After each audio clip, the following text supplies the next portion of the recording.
যেই কোম্পানির কাছে একটিও ফ্যাক্টরি নেই সেই কোম্পানি 2 বছরের মধ্যে 4 ট্রিলিয়নের কোম্পানি হয়ে সমগ্র পৃথিবীতে সব থেকে বড় কোম্পানি হয়ে উঠেছে এখন।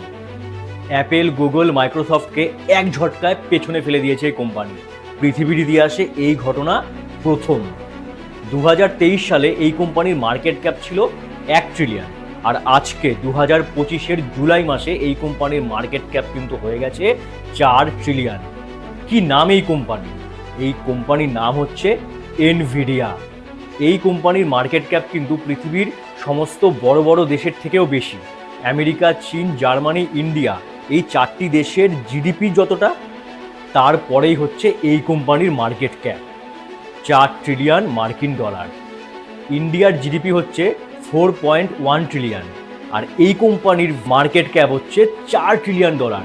ভাবুন, যেখানে ভারতবর্ষের এত বছর লেগে গেছে 4.1 ট্রিলিয়নে আসতে, সেইখানে এই কোম্পানি মাত্র 2 বছরের মধ্যেই চলে এসেছে 4 ট্রিলিয়নে।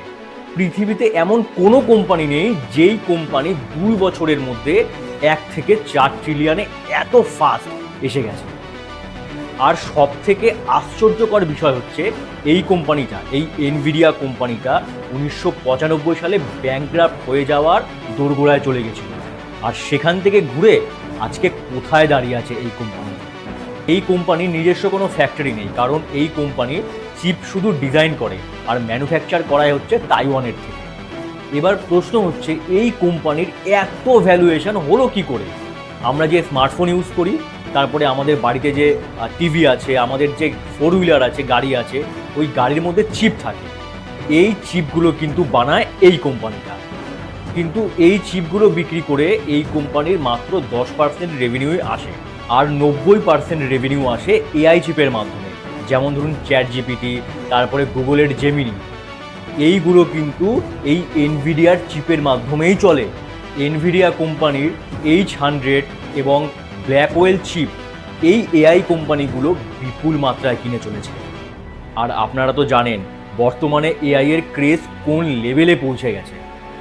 এই কোম্পানির 4 ট্রিলিয়নে পৌঁছানোর পেছনে আরেকটি কারণও আছে, সেটা হচ্ছে বিটকয়েন।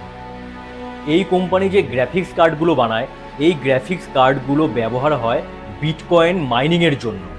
আর বর্তমানে এখন তো বিটকয়েন অল টাইম হাইতে আছে, তো মানুষ মনে করছে বিটকয়েন মাইনিং এখনও লাভদায়ক হবে। বিটকয়েন রিটার্ন কিন্তু সেরকম দিচ্ছে না, কিন্তু মানুষ মনে করছে বিটকয়েন মাইনিং করাটা এখনও লাভদায়ক হবে। তাই এনভিডিয়া প্রচুর পরিমাণে গ্রাফিক্স কার্ড বিক্রি করে চলেছে আর টাকা ছেপে চলেছে। আর এই কোম্পানির বর্তমান পৃথিবীতে কোনো কম্পিটিটারও নেই যে এই কোম্পানিকে টক্কর দেবে। তাই এই কোম্পানিটি সমগ্র পৃথিবীতে মনোপলি সৃষ্টি করে রেখেছে। তো বন্ধুরা, এরকম ইন্টারেস্টিং ভিডিও দেখতে হলে সাবস্ক্রাইব মাই চ্যানেল।